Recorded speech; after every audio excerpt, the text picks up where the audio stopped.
طيب، بسم الله الرحمن الرحيم.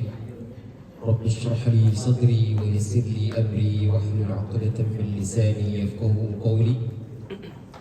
السلام عليكم ورحمة الله وبركاته. الحمد لله بنعمته تتم الصالحات وبفضله تتنزل الخيرات والبركات وبتوفيقه تتحقق المقاصد والغايات. أشهد أن لا إله إلا الله وحده لا شريك له، وأشهد أن محمدا عبده ورسوله لا نبي ولا رسول بعده. اللهم صل وسلم على نبينا محمد الفاتح لما أغلق والخاتم لما سبق، ناصر الحق بالحق والهادي إلى صراطك المستقيم، وعلى آله وصحبه حق قدره ومقداره العظيم.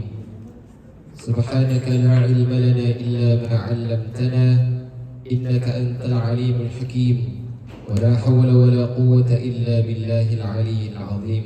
أما بعد، puji syukur marilah kita panjatkan kehadirat Allah Subhanahu wa taala karena berkah limpahan nikmat dari Allah Subhanahu wa taala sehingga pada malam hari ini kita dapat berkumpul di tempat yang dimuliakan oleh Allah Subhanahu wa taala.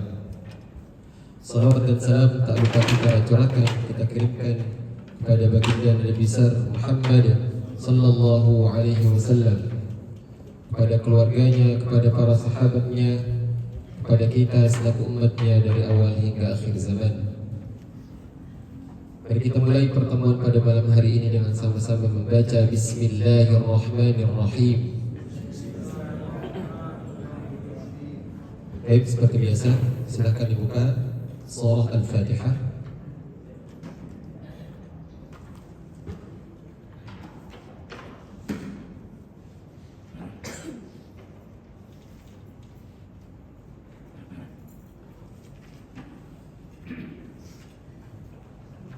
Kita baca, saya terlebih dahulu kemudian nanti diikuti. A'udzu billahi minasy syaithanir rajim. 1 2 3. A'udzu billahi minasy syaithanir rajim. Bismillahirrahmanirrahim.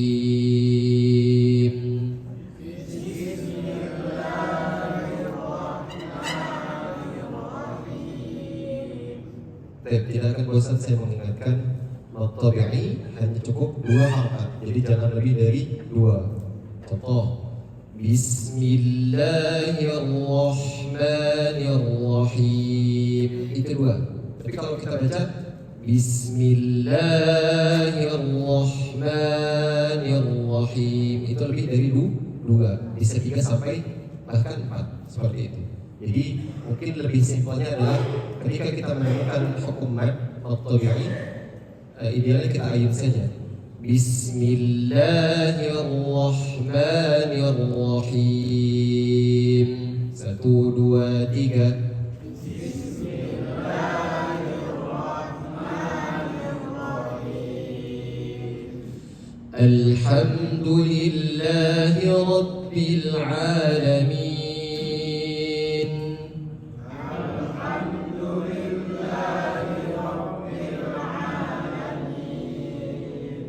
الرحمن الرحيم.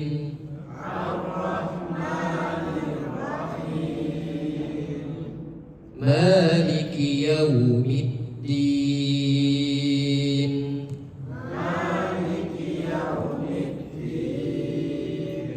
إياك نعبد وإياك نستعين.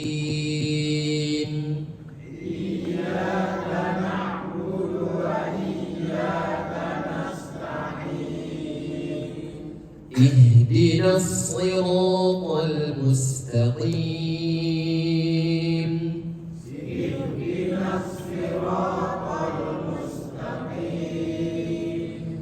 صراط الذين أنعمت عليهم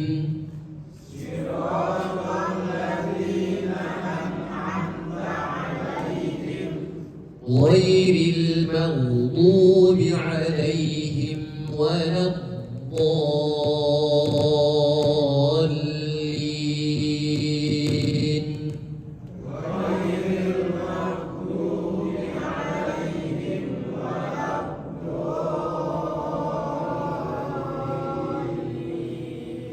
Baik, alhamdulillahi rabbil alamin. Silakan dibuka surah An-Nazi'at ayat 11. Kita akan lanjutkan, kemarin sudah sampai ayat ke-10.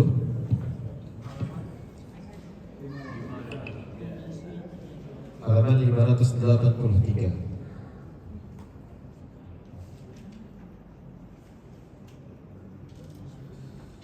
Pada ayat ke-11, Aidza kunna.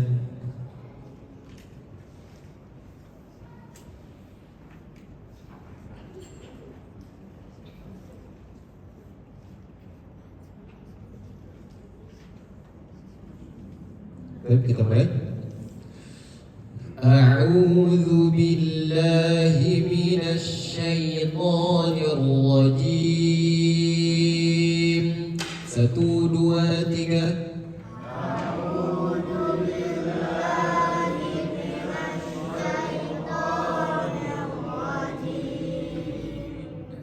Bismillahirrahmanirrahim.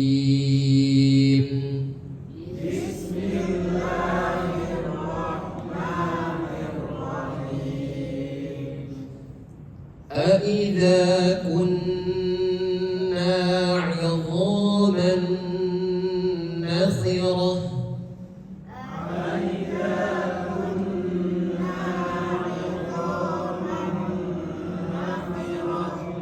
Baik, pada lafaz dha makhrajnya sama dengan huruf dzal.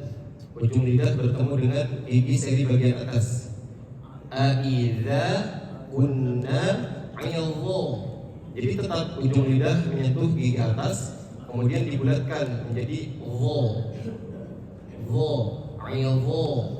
Seperti itu. Jadi maksudnya sama dengan huruf dzal dan huruf tha. Huruf tha, huruf dzal dan huruf dha makhrajnya sama. Jadi kita ulang. Aidza kunna 'idhaman nakhirah.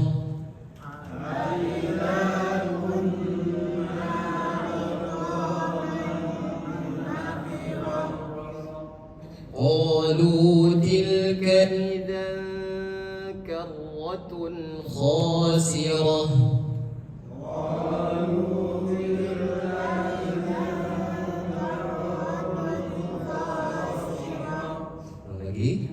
Qalu tilka idzan karratun khasirah.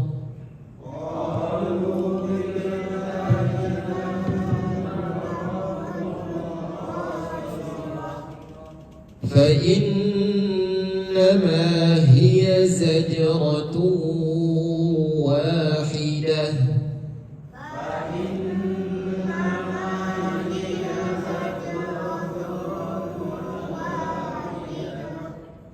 فإذا هم بالساهرة.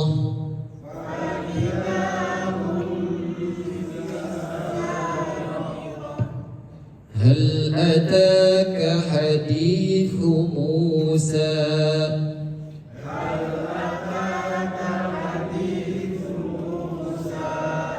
Baik, pada ayat 15 kalau kita perhatikan pada kata Musa, ujungnya ada bendera tidak di mushaf Bapak dan Ibu? Ada tidak? Ada yang ada dan ada yang tidak. Pak Alif ada. Baik. Yang Tidak ada, tidak ada, yang ada. Ini tanda bahwa apa? Kalau kita berhenti, dia jadi maktub ini saja. Musa, 2 harakat. Betul. Tetapi ketika kita wasalkan ke ayat 16-nya, perhatikan pada kata pertamanya, huruf pertamanya apa? Di situ hamzah. Hamzah bukan alif. Kalau hamzah dia indikator panjang, tabi'i. Seperti itu. Jadi kalau mau disambungkan, misal ayat 15 dengan ayat ke-16, hal ataka hadithu Musa idh sisanya panjang. Jadi nanti hukumnya bukan mad tabi'i lagi, melainkan mad jaiz munfasil. Terus pertanyaannya, gimana Ustaz alif bertemu hamzahnya? Nah, pada Musa sa di situ seperti huruf ya bentuknya. Tetapi pada dasarnya dalam bahasa Arab itu bukan ya. Tapi namanya alif maksur. Pengganti ya alif bengkok. Betul. Jadi kalau kita berhenti ayat 15 di akhir tetap mad tabi'i, bukan mad arid disukun.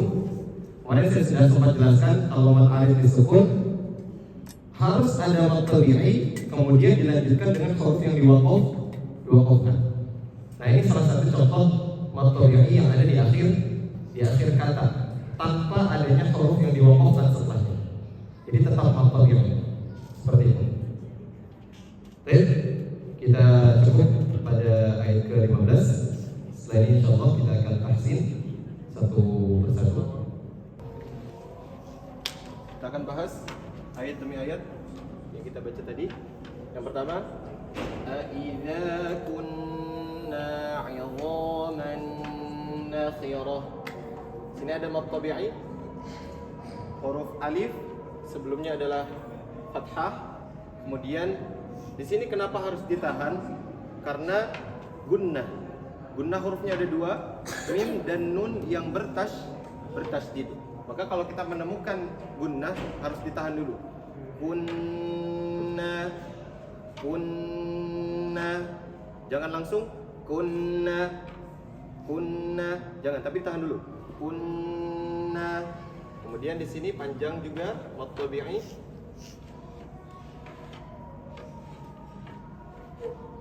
Gunnah. Ayadhaman. Tanwin bertemu dengan huruf nun. Hukumnya apa? Idgham bi gunnah. Idgham bi gunnah. Idgham artinya masuk. Jadi tanwinnya ini seakan-akan tidak ada tanwin, langsung dimasukkan ke huruf nun.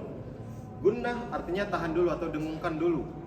Jadi masukkan ayadhaman, kemudian tahan dulu. Ayadhaman nakhirah. Masuk, tahan. Ayadhaman nakhirah. Kemudian pertanyaannya, Ustaz, ini kan ada alif, kenapa enggak panjang?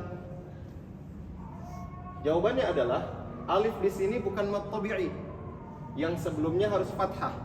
Alif di sini adalah alif tambahan. Karena apa? Karena huruf mim ini harokatnya adalah fathah tain. Saya sudah pernah jelaskan bahwa apabila ada huruf yang harokatnya fathah tain, maka dia pasti ada tambahan alif. Dan itu sudah menjadi rumus bahasa Arab. Kecuali huruf hamzah. Wa nisaan tulisannya, tapi tidak ditambahkan alif karena memang kaidah bahasa Arabnya seperti itu. Kemudian lanjut. Nah, adhaman nakhirah. Kalau kita wakafkan, maka tak ini berubah menjadi ha besar. Nakhirah. Tapi ketika kita wasalkan ke sini, maka mengikuti tanwin bertemu dengan qaf.